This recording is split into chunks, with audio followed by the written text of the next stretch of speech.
Bonjour à toutes et à tous, bienvenue dans cette troisième vidéo, dans cette partie 3 du partage sur comment s'aimer davantage soi-même, si on en a le souhait bien sûr. Vous commencez à connaître le refrain, à comprendre, à connaître peut-être ou peut-être à entrevoir l'intention derrière ces mots. Donc, le partage d'aujourd'hui, c'est pour répondre, si on peut dire ainsi, ou en tout cas envisager de répondre à deux questions qu'on se pose parfois ou qui peuvent être importantes de se poser quand on entame un périple avec soi-même, un chemin pour mettre de l'amour en soi, pour découvrir la douceur avec nous-mêmes. Ces deux questions sont pourquoi? Pourquoi prendre cette voie-là? Et pour qui? Pour qui prend-on ce chemin? Pour commencer par la deuxième question, pour qui? C'est l'une des plus importantes, si ce n'est la plus importante question qu'on peut se poser quand on entame ce cheminement intérieur, cette voie initiatique, cette relation avec nous-mêmes. C'est aussi une question qui peut être intéressante à se poser dans toutes les actions du quotidien, dans toutes nos motivations, dans tout ce que nous faisons, sans pour autant, entre guillemets, trop se formater à se demander sans réfléchir. Autrement dit, à toujours se poser des questions sans écouter les réponses qu'on peut trouver. Pour recentrer le propos, ce pour qui renvoie à une chose simple. Est-ce que l'on a décidé de s'aimer nous-mêmes davantage, de s'aimer soi-même davantage parce qu'on en a le souhait, parce qu'on souhaite découvrir cette relation avec nous-mêmes, parce qu'on a le souhait de vivre ça avec nous-mêmes, ou est-ce qu'on le fait pour faire plaisir à autrui? C'est dans le deuxième cas. Si on fait quelque chose d'aussi, y compris de quelque chose d'aussi important que développer la relation avec nous-mêmes, si on le fait pour quelqu'un d'autre, pour faire plaisir à quelqu'un d'autre, pour obéir aux ordres, aux injonctions, aux demandes, aux formules répétées de quelqu'un d'autre, si on le fait parce que l'autre nous a dit, tiens, ça a l'air bien, tu devrais essayer, ou tiens, ça me ferait plaisir, ou tiens, fais-le, fais-moi confiance, fais-le, tu verras, ça en vaut la peine. C'est une chose, c'est une approche, c'est une démarche, mais c'est une démarche qui va rapprocher de l'extérieur, qui va rapprocher d'autrui. Ce n'est pas une démarche qui va vous rapprocher de vous-même, de votre être intérieur. C'est une démarche qui va vous faire prendre, qui va vous faire comme emprunter ou cheminer par la voie, par le chemin, par le voyage d'un autre. Et que ce voyage soit beau ou non, qu'il soit lumière ou non, ça n'est pas votre voyage. Les mots qui peuvent venir, les mots qui viennent sont comme si ça n'avait rien, vous n'avez rien à y faire. Non pas que vous n'êtes pas les bienvenus sur le chemin de l'autre. Au contraire, croiser, rencontrer l'autre, découvrir le monde intérieur, la joie, l'unité de l'un, tout en étant dans le respect et en étant bien aligné, bien sûr, c'est une belle chose. Mais prendre le chemin de l'autre en se disant je vais faire comme lui et pas comme moi, je vais être lui sans être moi, c'est vous éloigner de vous et ça n'est pas vous rapprocher de l'autre. C'est ce que l'on nomme l'illusion de l'ego, l'illusion du mental, c'est ce que l'on nomme la croyance, c'est ce que l'on nomme parfois comment dire cela, c'est vraiment pas se perdre soi-même, mais oublier de se découvrir en temps voulu, oublier de se découvrir soi. Prendre le chemin de l'autre, pas au sens où le regarder, en entendre parler ou écouter son récit, mais vouloir le vivre comme si on voyait une pièce de théâtre et qu'on se disait maintenant, ma vie, c'est cette pièce de théâtre et je vais tout faire comme dans cette pièce de théâtre. C'est une dynamique, une démarche, c'est une expérience certes, mais ça ne vous rapprochera pas de vous-même. Donc la question pour qui je fais ça, pour qui j'emprunte ce chemin-là, c'est une question importante parce que c'est l'une des premières questions qui va vous sauter aux yeux si vous empruntez le chemin de l'amour avec vous-même. Si vous dites je souhaite être doux avec moi-même, mais que vous ajoutez pour l'autre, ce n'est pas pour vous que vous êtes doux avec vous-même. Vous n'êtes pas doux avec vous-même si vous l'êtes pour autrui. Vous êtes doux avec les demandes que vous a fait un autre. C'est le même concept que les bonnes résolutions, pour reprendre une vidéo antérieure. C'est le même concept que les bonnes résolutions. Si vous prenez une résolution pour faire plaisir à quelqu'un, ce n'est pas forcément bon pour vous. Ce n'est pas forcément le chemin qui vous appelle. On dit toujours l'amour, la lumière, accueillir dans nos vies l'amour et la lumière, c'est important, il faut. Certes, on le dit, mais ce qui est important, c'est ce qu'on veut le vivre. Il y a ce que disent les gens qui peut être très vrai et très lumineux, très beau, et il y a ce que l'on vit soi, ce que l'on veut vivre soi. L'amour, la lumière, si vous vous en souvenez des vidéos précédentes, ça ne s'impose pas. Ça ne s'impose pas aux autres. Ça ne s'impose pas à soi, à soi-même.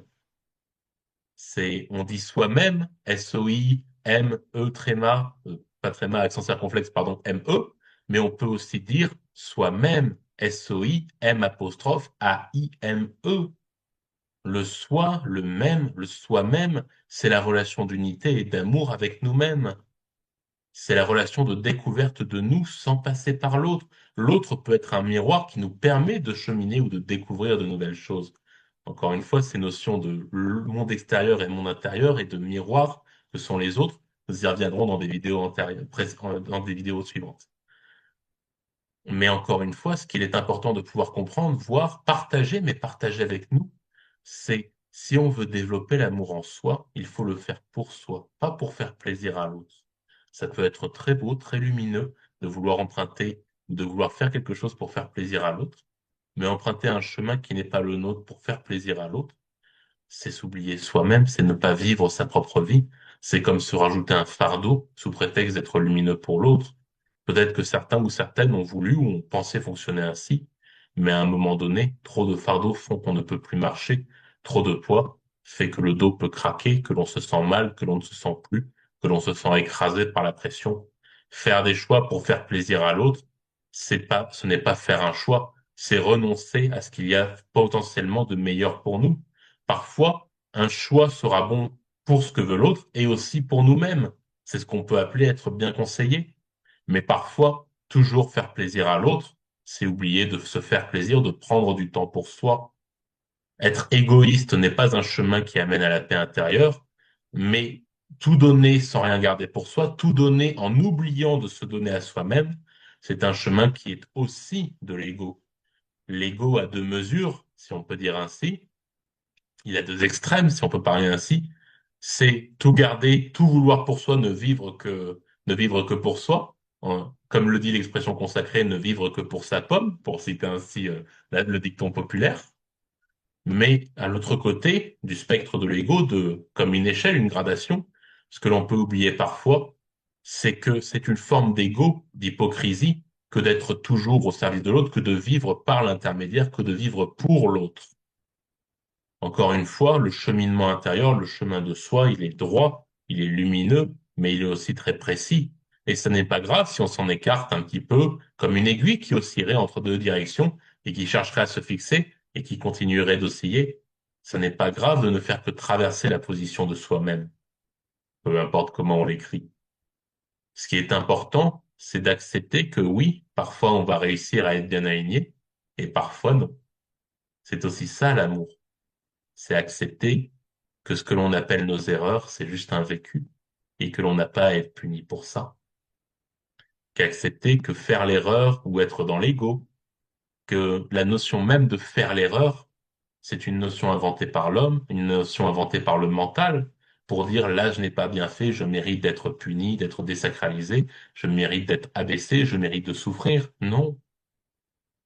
Faire une erreur, c'est une invention humaine. S'aimer soi-même, c'est ce qu'on appelle le divin, l'amour en soi, l'unité et la lumière. Le divin sans tout ce qui est relié aux religions ou autres, c'est dans un propos totalement athée. C'est ce que l'on appelle la lumière, c'est ce qu'on appelle la pleine lumière, la douceur. C'est ce que l'on appelle l'amour avec un grand A. Mais le grand A n'est pas là pour nous éloigner de nous-mêmes, il est là pour nous rappeler qu'avant toutes nos croyances, il y a des choses encore plus vraies. Le grand A ne montre pas que c'est supérieur à nous. Le grand A ne sert qu'à montrer que nous aussi, nous sommes importants et que nous aussi, nous pouvons nous aimer. Ah ah. Concernant la deuxième question, pourquoi s'aimer? Vous avez peut-être eu un début de réponse dans tout le partage qui vient d'avoir lieu. Pourquoi s'aimer? Parce qu'on peut en avoir envie, tout simplement. Il n'y a pas de grande raison ou de vraie raison, si on peut dire ainsi. Il y a la raison du cœur, la raison de l'âme, la raison de qui nous sommes, la raison de je suis. Je suis avec un grand J, un grand E, un grand S et toutes les grandes lettres, un grand U, un grand I et un grand S. Je suis, mais les lettres ne sont pas grandes pour nous dire vous êtes petit par rapport à nous.